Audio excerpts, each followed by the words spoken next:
Congolais, quand ils arrivent dans nos ambassades, doivent se sentir chez eux. Les ambassades sont les maisons des Congolais, sont les biens de l'État. Moi, je voudrais leur demander de laisser ces sobriquets de combattants. C'est un sobriquet péjoratif aujourd'hui. Leurs frères, leurs parents qui sont au pays ne veulent plus entendre que leurs enfants qui sont à l'étranger soient appelés de cette manière-là des combattants. Ça donne l'impression que ce sont des brigands. Son Excellence, nous voulons vous demander l'objectif de votre déplacement de la RDC jusqu'ici. Je suis à New York en mission officielle. Comme vous savez, notre gouvernement qui est conduit par le Premier ministre Matata Ponyo, c'est un gouvernement de mission sous le leadership du président de la République, Joseph Kabila, qui avait, dès le début de notre mandat, exigé que les ministres, les vice-ministres, les vice-premiers ministres, on ne puisse pas être des postiches dans les bureaux, mais on devrait se déployer, n'est-ce pas, aller rencontrer les problèmes qui concernent le pays, qui concernent le peuple congolais. Voilà pourquoi je me suis déplacé ici à New York pour essayer de rencontrer deux préoccupations. La première qui a été résolue dès notre arrivée concernait le dépôt d'un instrument de ratification. Il s'agissait de la Convention sur la reconnaissance et l'exécution des sentences arbitrales étrangères. C'est une convention qui a été signée en 1958. Vous vous rendez compte? Et depuis lors, notre pays n'avait pas encore ratifié ces documents et encore moins n'avait pas encore déposé son instrument auprès, n'est-ce pas, du secrétariat des Nations Unies. Nous l'avons fait comme nous l'avons fait pour d'autres instruments juridiques, d'autres conventions qui moisissaient et qui n'étaient pas mises à jour. Dans le cadre de la révolution de la modernité prônée par le président de la République, eh bien, nous avons pris conscience qu'il fallait régulariser tous ces documents juridiques pour être à jour. Donc, je disais que nous l'avons fait au Canada, nous l'avons fait à Londres. Nous voulons être comme tous les pays modernes, n'est-ce pas, qui sont à jour par rapport à la réglementation internationale et qui respectent la procédure. Donc, pour cette fois-ci, ça concernait cette convention, ça a été fait, nous sommes donc en ordre. Mais d'autre part, il était question d'assurer la promotion des Congolais qui doivent être positionnés à des postes au niveau international. Vous savez, c'est depuis longtemps que les Congolais n'ont plus occupé un poste important sur le plan international. Pour plusieurs raisons, et la raison principale, c'est parce que, compte tenu de tout ce que vous connaissez, ce n'est plus à décrire maintenant, la turbulence dans laquelle le pays a nagé suite à des situations provoquées par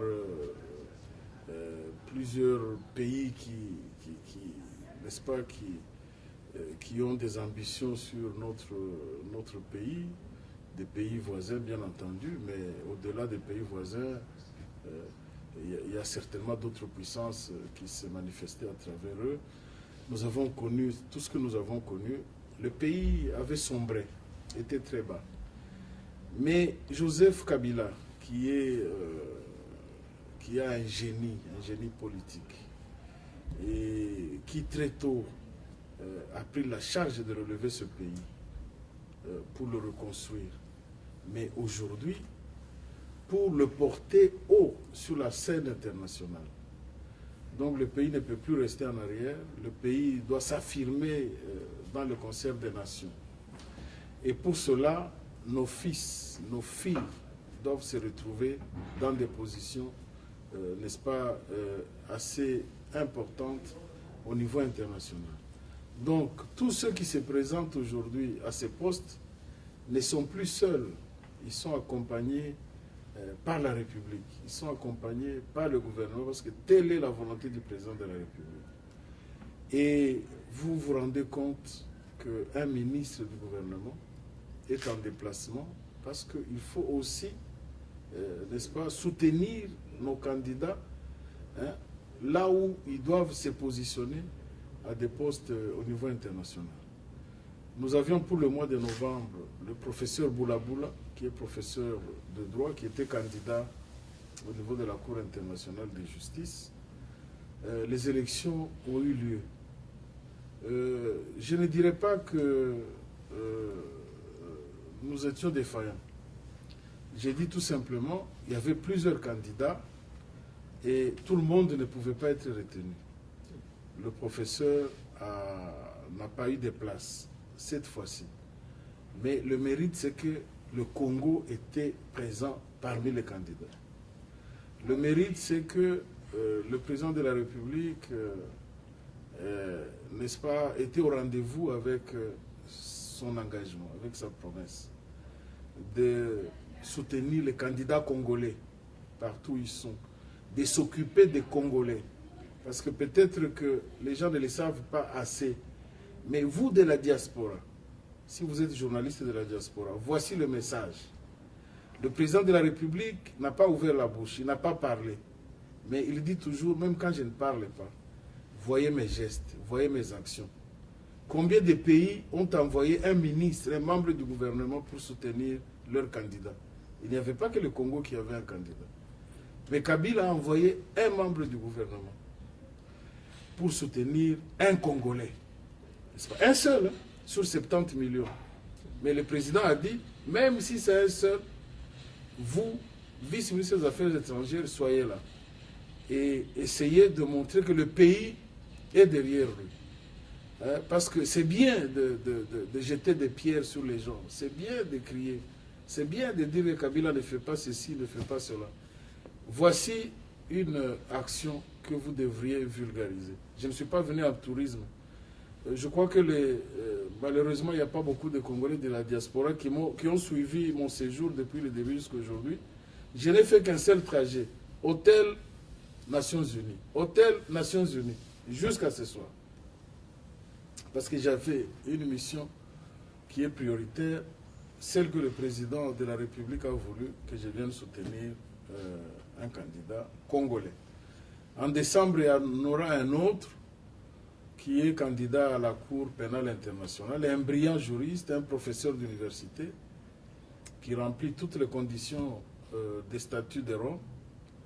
Le professeur Mindwa, qui est à ma gauche, à côté de notre ambassadeur aux Nations Unies.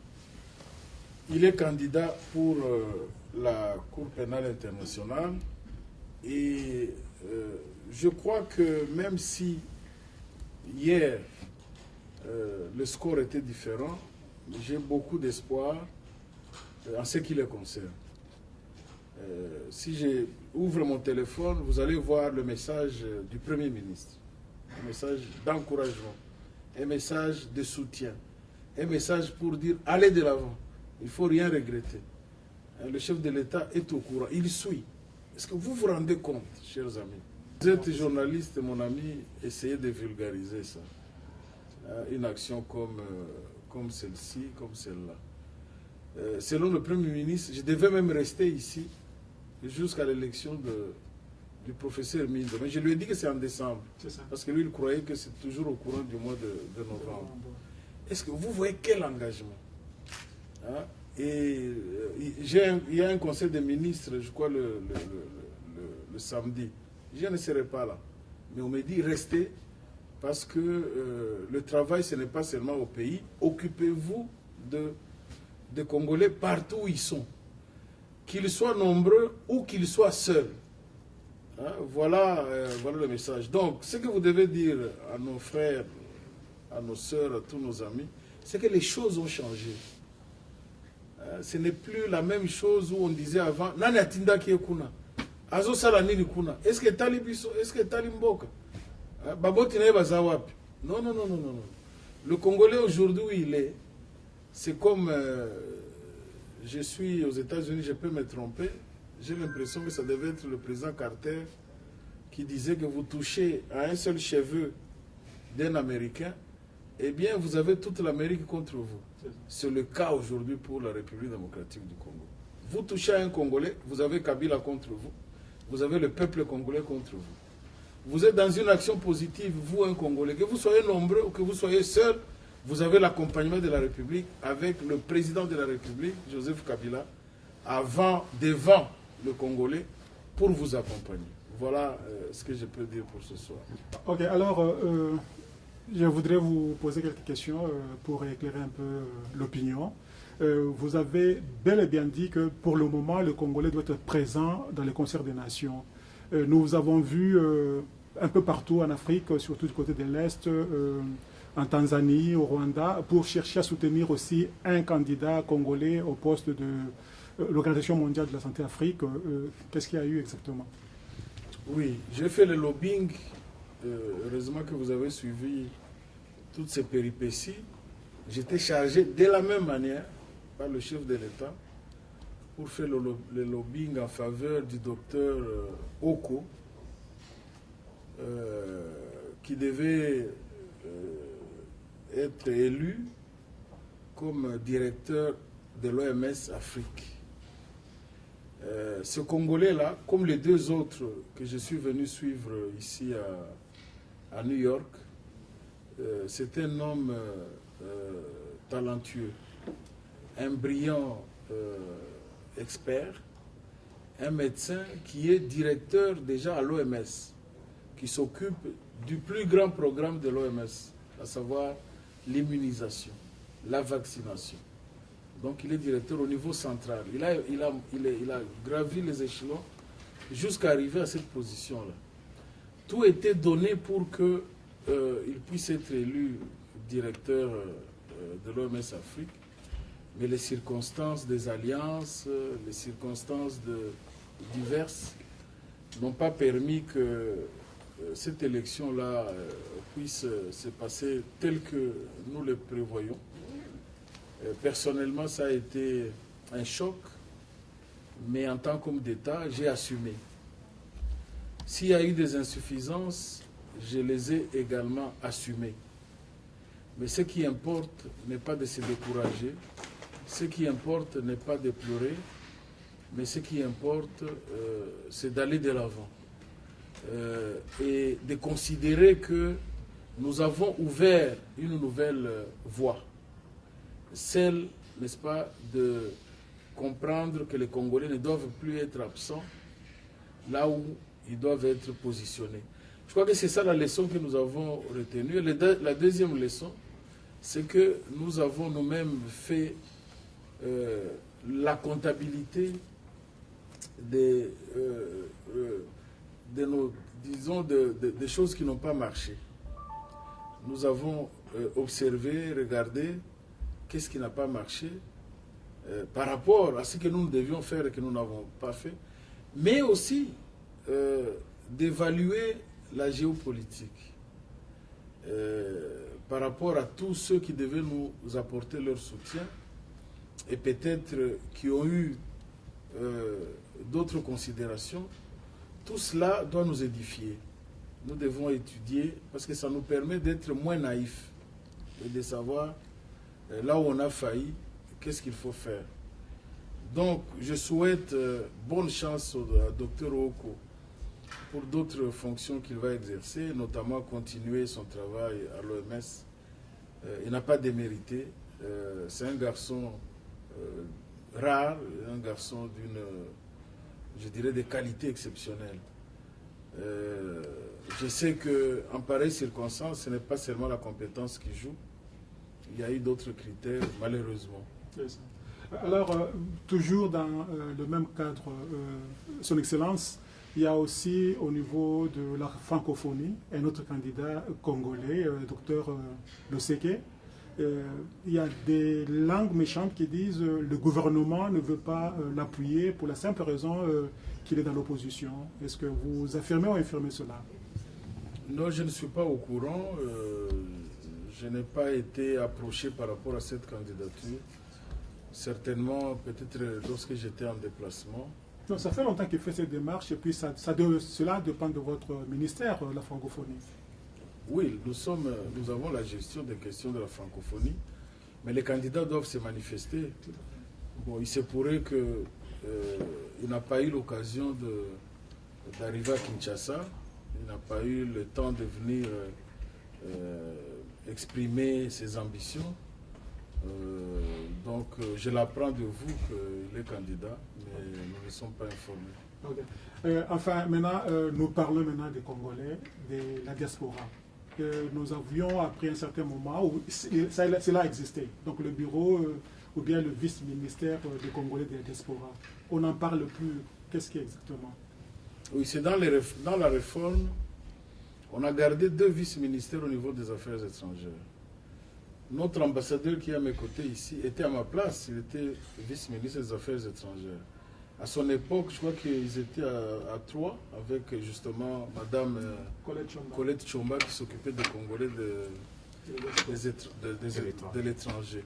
Mais aujourd'hui, cette matière n'est pas sortie des affaires étrangères parce que nous avons gardé toujours une direction des Congolais de l'étranger qui relève en fait des affaires étrangères. Donc la matière est restée, mais il y a 2 vice-ministres, affaires étrangères et coopération. Mais les Congolais de l'étranger, cher ami, c'est une préoccupation du chef de l'État. Il ne cesse de voir de quelle manière nous devons assurer suffisamment d'encadrement et d'apporter des réponses appropriées, n'est-ce pas, à la situation des Congolais de l'étranger. Et chaque fois que je suis à l'étranger, que j'ai parlé avec nos compatriotes qui sont à l'étranger, ça fait le bonheur du chef de l'État. S'il ne me le dit pas à moi, en tout cas il dit à des personnes qui me transmettent le message. Il dit, voilà le vice-ministre, il est à l'étranger, il parle avec les Congolais, il s'occupe des Congolais. Les Congolais qui sont à l'étranger ne sont pas des orphelins. Les Congolais qui sont à l'étranger, ce sont des Congolais à part entière. Ils ont tous les droits comme ceux qui sont à l'intérieur. Ils méritent protection, ils méritent soutien, ils méritent encouragement. Et ils sont, n'est-ce pas, dans le programme du gouvernement. Et quand il s'agit des problèmes, je cite par exemple la situation qui était arrivée à 21 Congolais étudiants qui avaient été arrêtés en Inde arbitrairement. Oui. Ils étaient déjà arrêtés, bien qu'arbitrairement, mais la procédure était ouverte. Il y a des juristes dans la diaspora, ils savent. On vous a arrêté, on a ouvert les dossiers. C'est arbitraire, mais il faut que la procédure suive pour que vous soyez libérés. À l'époque, le ministre Tshibanda n'était pas là, mais à son nom, étant lui le titulaire. Mais j'ai exigé, en convoquant l'ambassadeur de l'Inde au ministère, pour que ces Congolais soient libérés illico et sans condition. Respect de la procédure, violation de la procédure indienne ou de la loi, ils devaient nécessairement être libérés, en tout cas dans les plus brefs délais. Et que tout devait être envisagé pour qu'ils soient dédommagés, pour qu'on regarde s'ils sont en bonne santé ou pas. Et s'ils étaient en mauvaise santé, ils devaient être soignés. S'ils étaient renvoyés de l'université, ils devaient réintégrer. Autrement, nous devions prendre aussi des dispositions au pays. Tout ça en faveur des Congolais, donc des étudiants congolais. Et vous savez l'histoire, comment ça s'est passé dans les 48 heures qui ont suivi. Et nous avions même exigé que notre ambassadeur quitte New Delhi, qu'il aille à 1200 km à Jandar, je ne connais plus très bien le nom de la ville, qu'il reste en prison avec les étudiants jusqu'à leur libération. Des choses peut-être qu'on n'a pas trop dit, mais dont les preuves sont là. L'ambassadeur Balumwene est parti de New Delhi, il est resté à 1200 km avec les étudiants en prison jusqu'à leur libération parce qu'on avait exigé cela. Et le président de la République, il suivait attentivement, pas à pas, cette situation-là. Et c'est la même chose avec la situation qui concerne tous les Congolais là où ils sont. Donc ceux qui estiment encore qu'ils doivent rester dans la marginalité, ceux qui estiment que la réponse à leurs problèmes, c'est de frapper les dignitaires. Ceux qui estiment que, n'est-ce pas, pour se faire valoir, il faut rester dans la rue, injurier le régime, injurier le président, ils se trompent. Parce qu'ils n'ont jamais eu un président qui s'occupe et qui pense à eux comme celui que nous avons aujourd'hui. Vous allez dire, parce que vous êtes au gouvernement, mais moi-même j'étais un militant. Je suis un grand militant. Hein? Moi-même j'étais, je ne dirais pas un agitateur,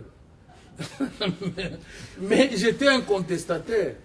Mais au moins je peux vous parler en connaissance de cause. Aujourd'hui, j'arrive à Bruxelles. Je suis parmi les rares ministres qui vont à Chaussée de Wavre, qui se promènent à la porte de Namur à pied. Et je parle avec tous les Congolais.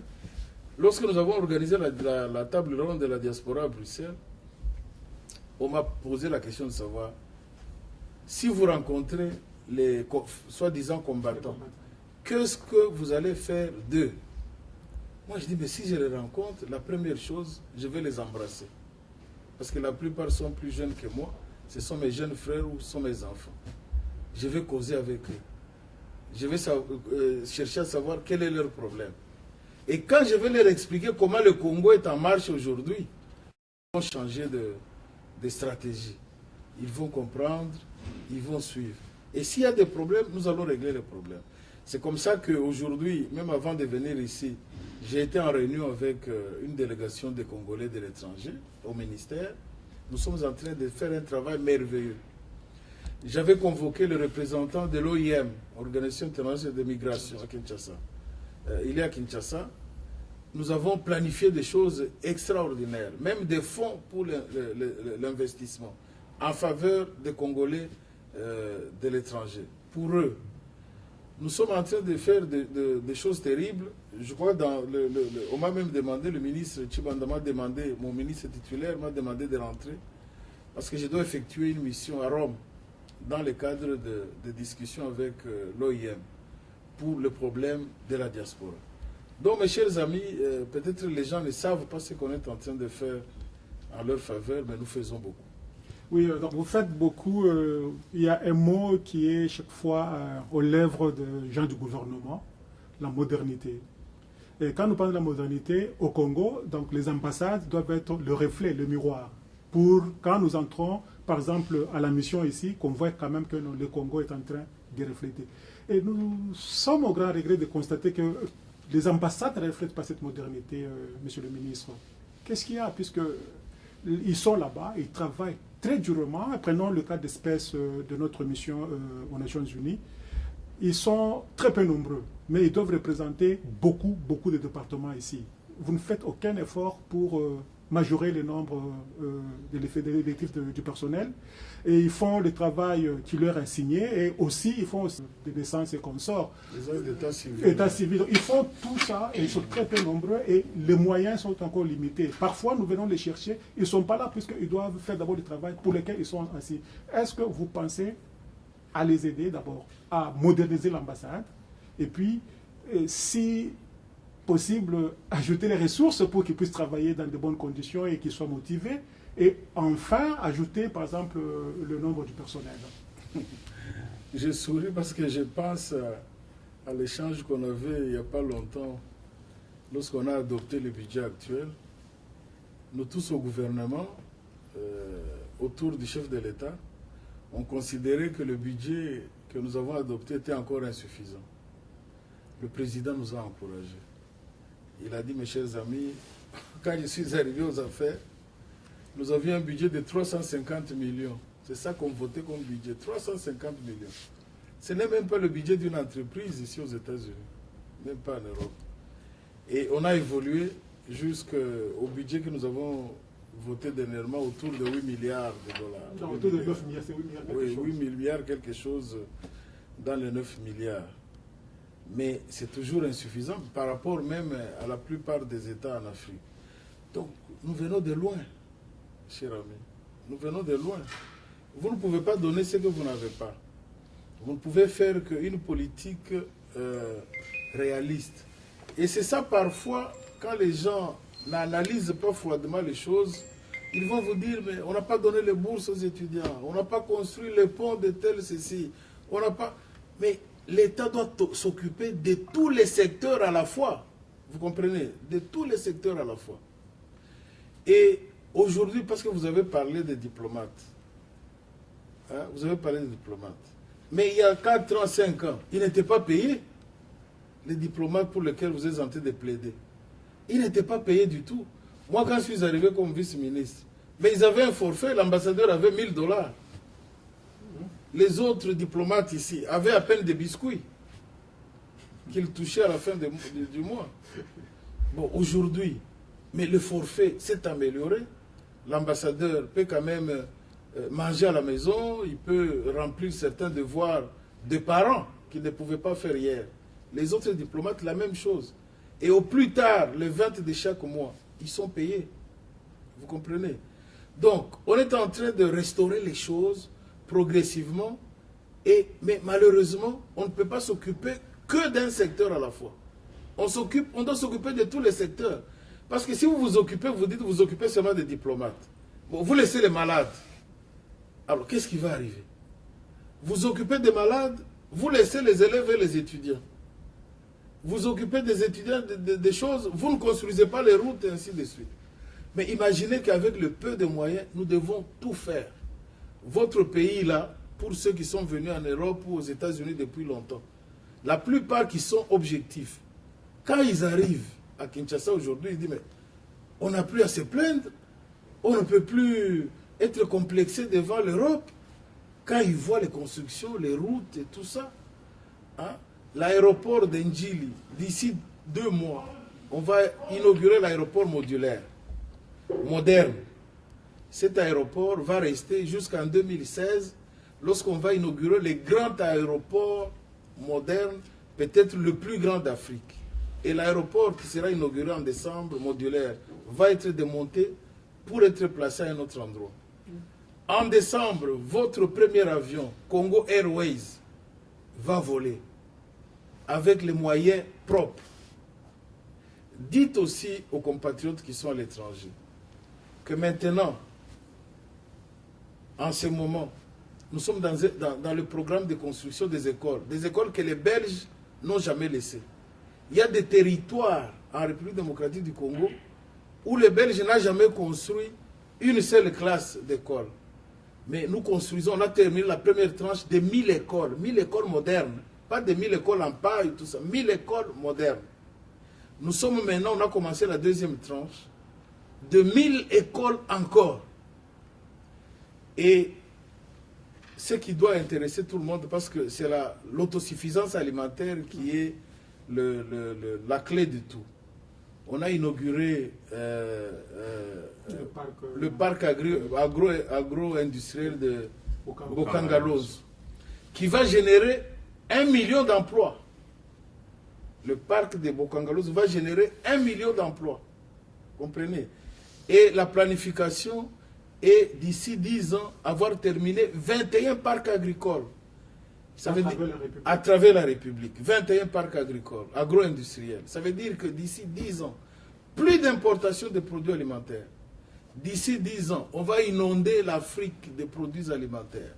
Parce qu'il y en aura de trop. Je crois que le grand travail, c'était, avant même de dire, vous allez faire ceci, c'était d'abord de stabiliser, de maîtriser la gestion, de maîtriser les grands paramètres macroéconomiques. Parce qu'en fait, le premier élément social en économie, c'est la maîtrise des paramètres macroéconomiques. Quand l'inflation est maîtrisée, quand le taux d'échange est maîtrisé, quand la croissance est stable, c'est ça le premier élément social. Parce que vous ne pouvez pas distribuer l'argent, vous ne pouvez pas lutter contre la pauvreté quand vous n'avez pas maîtrisé ces éléments. Parce que quand l'inflation est maîtrisée, le taux d'échange est maîtrisé, même le maman vendeur de pain ou le maman vendeur de légumes, quand il a vendu ses légumes en francs congolais, il a assez d'argent pour aller se réapprovisionner en denrées importées et refaire le capital pour son commerce. Mais si les prix sont en train de varier, l'inflation est en train de varier, donc vous pouvez faire une activité, mais vous ne pouvez pas continuer parce que le capital n'a pas de sens. C'est en train de varier. Aujourd'hui, la monnaie congolaise peut jouer tous ses rôles, notamment celle de c'est-à-dire la conservation. Donc tu peux garder l'épargne, tu peux garder aujourd'hui ton argent en francs congolais. Vous comprenez? Donc les choses sont telles que aujourd'hui nous pouvons avoir des ambitions maintenant, secteur par secteur, pour améliorer ceci, améliorer cela. En fait, je reviens encore une fois, Monsieur le ministre, encore pour la modernité, la modernisation de nos ambassades. Si vous avez essayé de mettre quelque chose dans la poche des diplomates, merci beaucoup, c'est une bonne chose, mais leur bureau... Leur bureau, oui. Vous voulez savoir, Oui. Même ce que je ne voulais pas dire. Je vous dis par exemple, il y a 6 mois, ce n'est pas des secrets parce que ce sont des biens des Congolais, ce sont des biens de l'État. Le gouvernement a débloqué 450 000 € pour rénover notre ambassade de Lisbonne. C'était une résidence dans un quartier UP. Et ce quartier est devenu pratiquement le quartier des ambassades. Et nous avons transformé notre maison. 450 000 € ont été débloqués il y a à peine 4-5 mois. Et les travaux sont en train de finir. En décembre ou en janvier, si le président de la République l'autorise, je serai à Lisbonne pour inaugurer la nouvelle ambassade de la République démocratique du Congo. Devenue neuve, avec du matériel neuf, du mobilier neuf. Vous voulez encore en savoir pour nos ambassades? Oui. Demandez à l'ambassadeur Mindo. Il y a 3-4 mois, on a débloqué 450 000 $ pour rénover notre maison à Berne, en Suisse, pour en faire un bijou dans un quartier UP. Vous voulez en savoir pour les ambassades? Non, je voulais poser la question Alors, pour Washington. donc, Pour Washington, puisque vous avez vu, il y avait des images qui avaient circulé sur notre ambassade à Washington. C'est vraiment dégueulasse, monsieur le ministre. Oui, vous avez raison de plaider pour votre chapelle, parce que vous êtes... c'est aux États-Unis, si nous sommes. Bon, comme moi, je suis ici aux Nations Unies, j'avais oublié que nous étions aux États-Unis. Eh bien, cher ami, de l'argent avait déjà été débloqué par le gouvernement pour Washington, mais comme c'était presque une ronde, on est en train de faire une ronde, c'est vrai que Washington, c'est quand même une grande capitale dans le monde. Très très bientôt, on va revenir encore sur Washington pour terminer cette affaire de Washington, notamment la chancellerie et la résidence de la... Mais il n'y a pas que Washington, il y a New York. C'est ça, il y a New York, oui, vous devez, mais j'ai anticipé, c'est pour vous dire que nous n'avons pas oublié ou bien nous n'avons pas des idées dans notre poche. Mieux vaut avoir la langue dans la poche, mais les idées doivent être vives. C'est ça.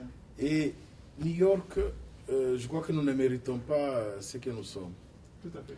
Très franchement, arrivé ici, j'étais un peu, je ne dirais pas choqué, de voir que nous avons ou nous n'avons même pas de véhicules.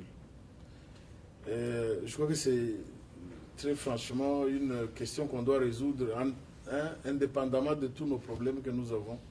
On doit résoudre dans les, je ne dirais pas dans les jours, mais en tout cas dans les semaines.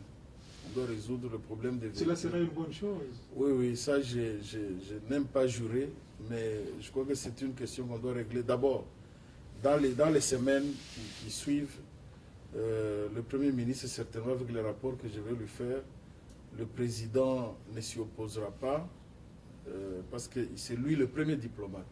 Nous ne sommes que des auxiliaires. Le premier diplomate, c'est lui. Donc c'est à son honneur que nous allons régler cette question-là dans les semaines. Quand je dis semaines, je ne dis pas les mois. Et aussi, notre ambassadeur, notre représentant ici, mérite d'être installé comme le représentant d'un grand pays. Vous savez, le passé, c'est le passé. Nous commencions à être humiliés un peu partout. Sur le plan de la sécurité, vous avez suivi, le président de la République avait mis en place une stratégie que nous avons appelée le plan Orange.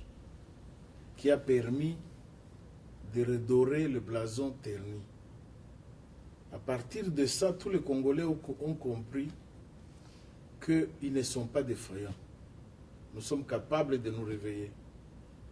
Nous sommes capables de surprises. Et c'est ce que nous allons faire un peu dans tous les domaines. Donc, bien qu'il y ait des problèmes, bien que les budgets ne soient pas encore ce qu'ils doivent être, mais je pense qu'il y a des sites quand même qui doivent faire l'honneur du pays. Tu as parlé de Washington. Moi, je crois que le miroir du monde, c'est New York. Et surtout, c'est que ce bureau a fait du temps de contentieux avec le Rwanda. Et je pense que quand M. l'ambassadeur a haussé le ton contre l'ambassadeur du Rwanda ici, je pense que le jeu s'était calmé. Est-ce que cela ne mérite pas quand même honneur à notre ambassadeur? Bon, moi, je ne peux pas citer les pays, je ne peux pas citer... Non, nous citons puisque nous sommes du média. Tous les pays sont des pays amis, tous les pays sont des pays frères. Le Rwandais que vous citez, c'est un partenaire dans la CPGL. Donc je ne peux pas prendre cet exemple pour dire ce que nous devons faire pour notre... Non, c'est la diplomatie. Je pense qu'en tant que diplomate, monsieur l'ambassadeur, monsieur le ministre, donc vous ne voulez pas vraiment toucher à ce point. Enfin, avant de vous laisser partir, je voulais dire, monsieur le ministre, il y a la situation chez nous à Béni. Donc ça défraie la chronique et nous avons vu le président est descendu sur place. Pas plus tard que la semaine dernière, il a réuni le membre du Conseil de sécurité. Mais la situation semble toujours être un peu chancelante. Qu'est-ce qu'il y a au juste? Qu'est-ce que vous avez fait? Puisque ça fait partie quand même de la sécurité, comme vous avez mentionné la sécurité aussi. Oui, nous avons fait beaucoup de choses. Et vous savez que dans toute cette zone, nous ne sommes pas seuls. Nos troupes ne sont pas seules. Il y a les troupes de la MONUSCO qui sont là-bas, qui, suivant la résolution du Conseil de sécurité, qui ont même ce qu'on appelle action, disons, offensive. Hein, ce n'est plus des gens qui sont spectateurs, tout simplement. Mais on ne voit rien sur le terrain, monsieur le ministre. Oui, c'est vrai, parce que ce qui est arrivé, le drame qui est arrivé, effectivement, mais vous savez ce qui est arrivé aussi, et c'est ça aussi qu'il faut comprendre. Ce n'est pas que ni nos troupes, ni nos partenaires de la MONUSCO étaient en face d'une armée organisée. C'est des petites bandes qui opèrent en clandestinité, qui sont dans la forêt. Et c'est ce groupe-là, l'un de ces groupes qui est sorti, qui a massacré les gens et qui est rentré dans la forêt. Mais nous étions convaincus que nous avons fait beaucoup. Et ce qui est vrai, nous avons fait beaucoup. Nous-mêmes, nos troupes, tout comme les partenaires de la MONUSCO. Et d'ailleurs, aujourd'hui, je crois que les rapports avec l'Ouganda, ça a changé. L'Ouganda a vécu, a vu, et l'Ouganda est conscient des efforts que nous avons fournis pour neutraliser ses propres ennemis. Parce que les Nadef Nalou, ce sont des rebelles ougandais. La LRA, ce sont des rebelles ougandais. Hein, qui sillonnent chez nous, qui viennent s'aimer la désolation, s'aimer le malheur chez nous. Mais on a écrasé, on a neutralisé, en tout cas, la plus grande partie. Et nous étions étonnés de voir qu'il y avait encore des résidus, ce sont des résidus en fait qui restent, et qui croient que pour se venger, pour montrer qu'ils sont là, ils ont fait ce qu'ils ont fait, mais nous avons récupéré, disons, la situation et nous sommes en train d'étudier comment en finir définitivement avec ces groupuscules. Ok, enfin, un mot à ces combattants, les gens qu'on appelle combattants qui tracassent les autorités et surtout à la diaspora. Donc, un mot de la fin, qu'est-ce que vous leur dites? Qu'est-ce qu'ils peuvent s'attendre? Puisque vous êtes venus, on avait suivi en Europe, vous êtes réunis avec quelques Congolais, mais on n'a jamais vu une autorité qui quitte le Congo arriver ici à New York chercher à rencontrer les Congolais de New York. Et moi, puisque l'émission ici passe sur la télévision locale ici à New York et puis ça passe sur l'Internet. Alors, ils vont vous suivre. Qu'est-ce que vous leur dites? D'abord, je voudrais leur demander de laisser ces sobriquets de combattants. C'est un sobriquet péjoratif aujourd'hui. Leurs frères, leurs parents qui sont au pays ne veulent plus entendre que leurs enfants qui sont à l'étranger soient appelés de cette manière-là des combattants. Ça donne l'impression que ce sont des brigands. Ça donne l'impression que ce ne sont pas des gens qui sont venus étudier. Ça donne l'impression que ce ne sont pas des gens comme les autres diasporas qui se mobilisent, qui ont des sociétés, qui travaillent dans les banques, qui ont fini les études, qui transfèrent ce qu'ils ont gagné dans leur pays, qui laissent ce sobriquet-là, qu'ils en cherchent un autre. Peut-être prochainement, quand je serai soit ici à New York, au Canada ou en Europe, avec eux, nous allons essayer de trouver comment est-ce qu'ils doivent être qualifiés. Les Congolais là qui sont à l'étranger, qu'on appelle combattants, parfois les gens veulent les enfoncer inutilement. Mais ce sont des Congolais, au même titre que moi qui vous parle, au même titre que l'ambassadeur qui est ici, au même titre que les Congolais qui sont au pays. Nous les aimons bien, ces Congolais-là que vous appelez, soi-disant, diaspora, combattants. Nous savons qu'ils sont venus ici, à l'étranger, parce que le pays avait des difficultés. Nous savons qu'ils ont enduré des sacrifices. Nous savons qu'ils ont lutté pour garder la tête haute, pour faire étudier aussi leurs propres enfants, pour aider leurs familles qui sont restées à Kinshasa ou même au pays de manière générale. Donc, par rapport à tout ce qu'ils ont vécu, tous les sacrifices qu'ils ont endurés, nous avons une responsabilité de répondre à leurs demandes. Leur demande, c'est quoi? Nous devons savoir, est-ce qu'ils sont dans de bonnes conditions pour étudier? Ceux qui ont étudié, nous devons leur assurer le retour. J'ai parlé avec leurs délégués dernièrement, justement, pour dire que je suis en train de négocier avec, sous la, bien entendu, l'autorité du ministre Tshibanda et du Premier ministre qui m'a autorisé, ouvrir un bureau d'accueil de la diaspora à partir de l'aéroport. Dans ce bureau-là, il y aura plus ou moins quelques délégués, avec même un agent de la DGM, parce que j'en ai déjà parlé avec le directeur général de la DGM, pour accueillir tous les Congolais qui arrivent. Parce qu'il ne faut pas que dès l'arrivée, ils puissent sentir qu'ils sont tracassés. Ils sont bousculés. Il y a ceux qui sont partis il y a longtemps. Ils doivent rentrer dans de bonnes conditions. Et au-delà de ça, planifier justement d'autres actions pour leur retour, pour leur insertion, leur intégration. Et tant qu'ils ne seront pas rentrés, nous sommes en train de voir dans quelle mesure nous pouvons créer des choses à l'étranger, que ce soit aux États-Unis, au Canada ou en Europe. Des choses porteurs de fruits, porteurs de recettes, dans lesquelles ils vont se retrouver eux aussi. Le pays va se retrouver pour qu'ils cessent de se sentir abandonnés. Nous devons casser ce mythe de croire que les Congolais en Europe doivent rester dans les rues, que les Congolais n'ont pas de parents. Nous sommes en train de donner des instructions.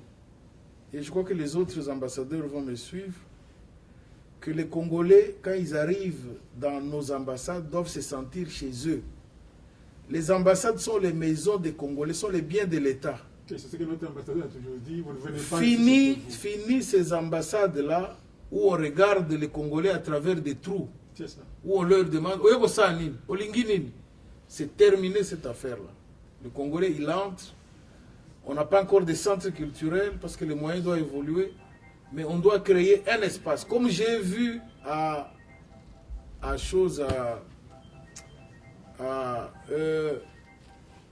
c'est où là? Chez Zanga, c'est où? Anvers. Où il y a Madame Zanga. C'est un consulat. Mais allez là-bas, même ceux qui viennent appliquer pour le passeport, ils viennent avec des enfants. Les enfants sont pris en charge.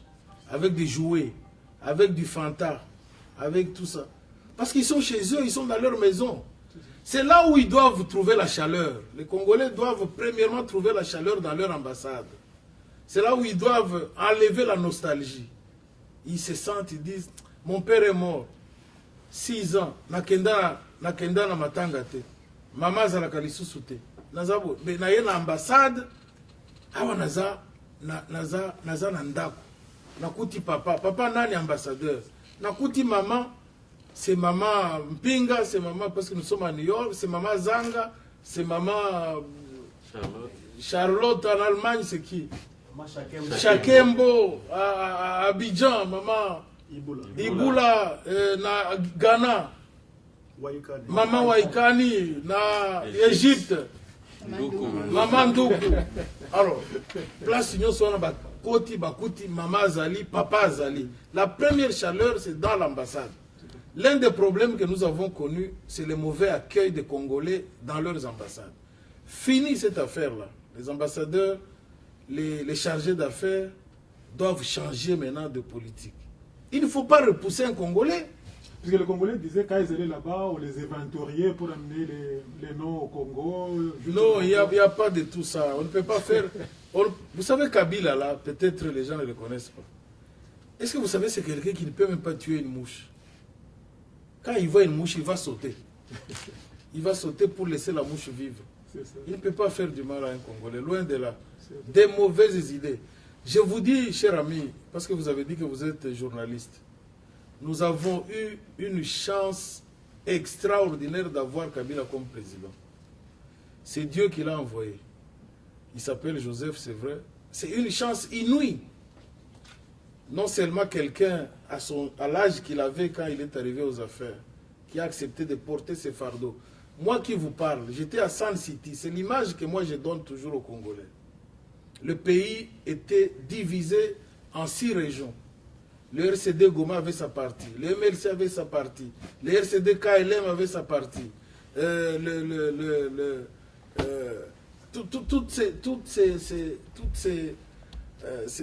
tous ces groupes qui avaient, chacun avait un morceau. À Sun City, au dialogue intercongolais, en 2001, on a aligné tous ces chefs de guerre au même rangée. Kabila a compris. Et tous les grands du monde qui géraient Sun City ont dit que le Congo n'a pas de chef d'État. Tous sont des chefs de guerre. Kabila aligné au même niveau que tout le monde. Je ne sais pas si vous me suivez. Oui, à cette époque, il y avait 9 armées étrangères qui se battaient sur notre sol. 5 de notre côté, 4 du côté de la rébellion. Et nous qui étions là, moi j'étais secrétaire général à l'époque de la commission préparatoire du dialogue intercongolais. Nous avons commencé à pleurer, les nationalistes, pas tous, parce que tous ceux qui étaient au dialogue n'avaient pas les mêmes sentiments. Les uns croyaient que c'est fini pour Kabila, accueilli et tout ce que vous voulez.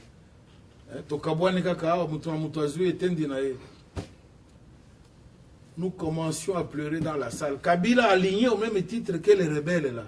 Jean-Pierre Bemba, Roubaix-Roy, l'autre là. Zaïdi n'était pas là parce que lui c'est l'opposition politique. L'autre Lumba là, et tous ces gens là, alignés au même titre que Kabila. On pleurait Kabila, qu'est-ce qu'il nous a dit? Il a dit, ne pleurez pas. C'est ça notre destin. J'accepte pour l'intérêt du Congo. Ne pleurez pas, je sais ce que j'ai fait. Si je ne fais pas ce que j'ai fait ici, avec tous ceux qui nous entourent, tous ceux qui nous obligent à venir à ces concertations, eh bien, c'est le Congo qui va perdre, c'est le peuple congolais qui va perdre. Acceptez que je sois humilié, mais ne pleurez pas, parce que voyons ce qui va arriver demain. Et la paix est sortie de ces concertations du dialogue intercongolais. La paix est revenue. Kabila est arrivé. On a fait une constitution. On a fait des accords que jamais aucun autre homme d'État dans le monde n'a accepté. Il a accepté d'être président de la République avec 4 vice-présidents. Où il a partagé son pouvoir en disant, pourvu que la paix revienne au Congo, pourvu que l'unité revienne, qu'on aille aux élections. Qui a déjà fait ça? Vous savez, c'est peut-être des témoignages, la communication peut-être n'est pas suffisante pour que les gens disent ce que représente cet homme-là. Ok, je pense que il y a beaucoup d'exemples à donner, il y a beaucoup de choses qui se disent, mais néanmoins, on n'a pas assez de temps pour tout terminer. Nous osons croire que prochainement, quand vous passerez à New York, nous serons informés à temps. On va suivre votre mouvement et on va tout dire, on vous cherchera partout. Puisque c'est qui est un peu un problème. Donc les autorités congolaises, quand ils viennent, ils ont peur de Congolais et même de médias congolais, ce qui est un peu marrant. Mais néanmoins, nous sommes très heureux que vous nous ayez accordé le temps et nous espérons que prochainement, nous vous aurons encore une fois, nous allons parler davantage. Mais la prochaine fois, quand je viendrai, effectivement, on sera au milieu de tous les Congolais de la diaspora. Moi, je vais leur dire seulement une chose.